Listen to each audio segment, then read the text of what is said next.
file? The paragraph that you're reading, but I need to know the page. Oh, page 27. Okay. But in the PDF file, it's page 59. Oh, it's different page. Yeah, they didn't sync the page numbers, so It says the Kadashi, no. page 59 59. in the PDF file? It says the Kadashi. No. I guess start reading and I'll just do a search. Okay. There are 4 types of anarthas. You could do a search on anarthas are of 4 kinds. I'm not reading exactly, I'm paraphrasing. Tricky. 4 kinds. Yeah. There are 4 kinds. 4 kinds. Anarthas are of 4 kinds.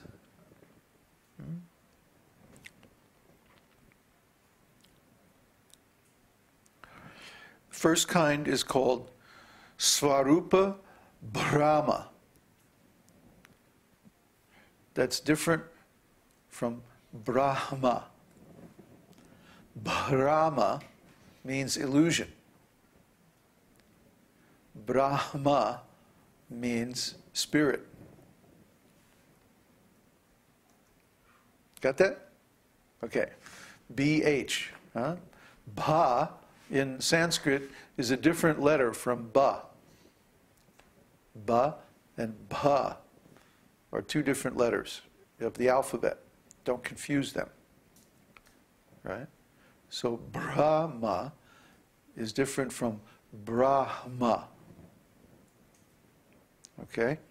So Swarup means our original spiritual identity, our original form.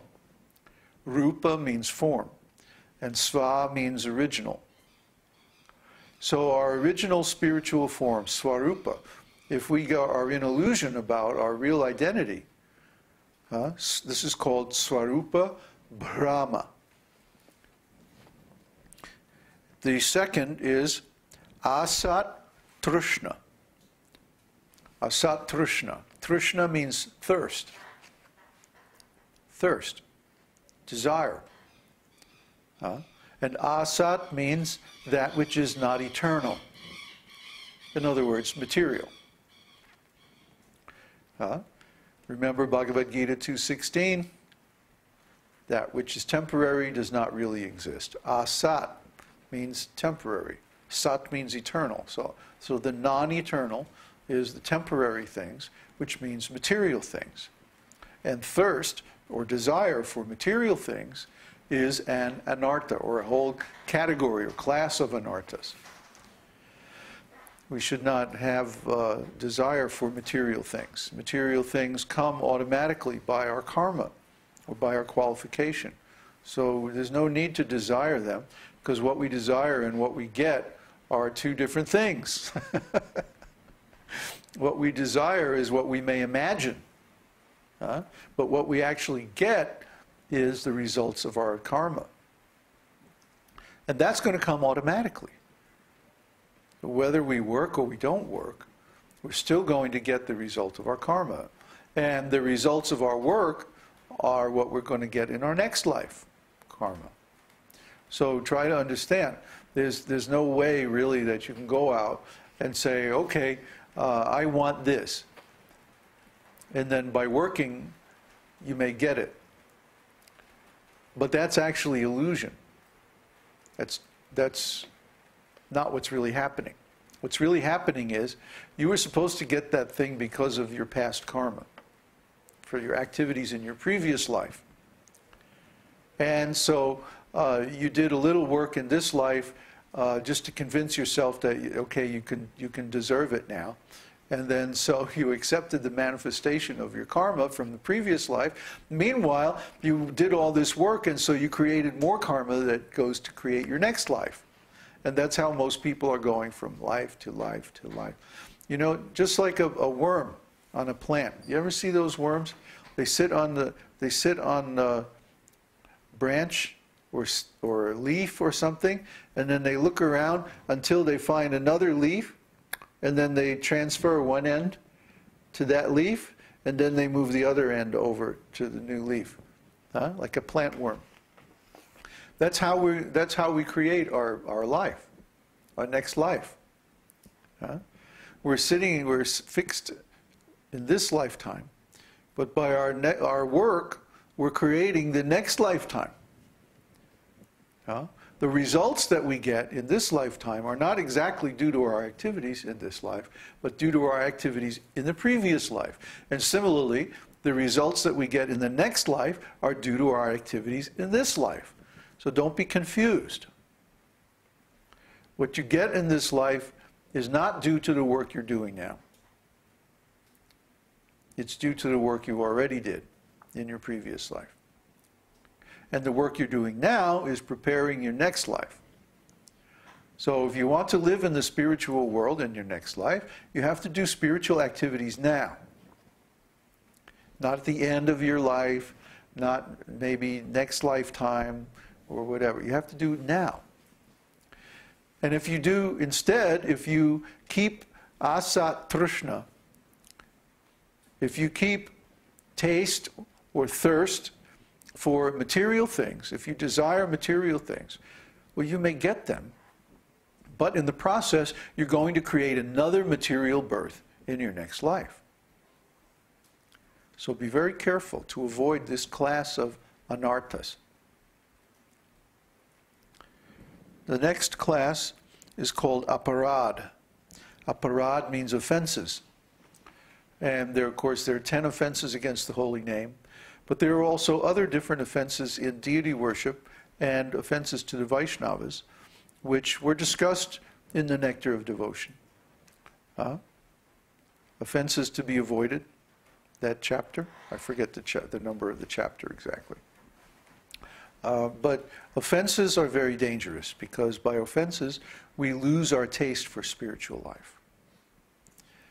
Our intelligence becomes covered over and we gradually fall back into material activities. Because it's so gradual, sometimes it's hard to notice. Like somebody will be engaged in spiritual life and they appear to be making some advancement, and then they get to a certain point and they get overconfident and they make some offense, usually against another devotee. And then because of that, they gradually lose enthusiasm and gradually they fall down back into material activities. So you sometimes see this. There'll be somebody who is like a big officer in a temple or something like this. But you know, if you look at his day, you know, he maybe goes in the temple in the morning, chants a few rounds, and then the rest of the day is all business. Money, money, money, business, business, politics, politics. What is this? Because of offenses, he has gradually fallen back into materialistic mentality only in the context of religion, which is very dangerous. Okay? There's a story about this from the Shastra. One time, a big brahmana, like a temple, we would call him a temple president today. He's the master of a temple. He was walking along the path, and there was a dog sleeping in the path. So you know how dogs are. They find a nice warm spot, and then they just lay out, conk out. You know, dogs sleep anywhere and everywhere. So the brahmana became very angry and kicked the dog out of it. Get out of my way. So the dog said, "Oh, this is very bad. I'm going to take this to Lord Rama." This was in Ayodhya, in Lord Rama's kingdom. So the dog went to the court of Lord Rama and he accused the brahmana of mistreating him. And so, of course, the brahmana was summoned to the court, and he admitted, "Yes, I kicked the dog, and you know, it probably wasn't right, you know." And so then the Lord Rama asked the dog, "Well, what do you think his punishment should be?" And the dog said, make him the head priest of such and such temple." And Lord Rama said, "Well, that doesn't seem like a punishment. That seems like a reward." And the dog said, "Oh yeah? Well, in my last life, I was the head of that temple. And because I got puffed up and I made offenses to the devotees, now I'm a dog. Now I'm a dog. So you make him the head of that temple and he'll fall down. Ha ha ha.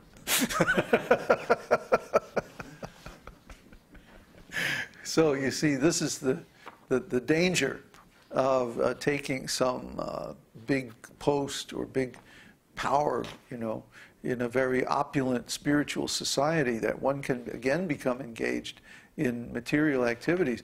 I mean, we know a lot of our God brothers got like this. They got into the whole money thing and the whole competition for disciples and all of that.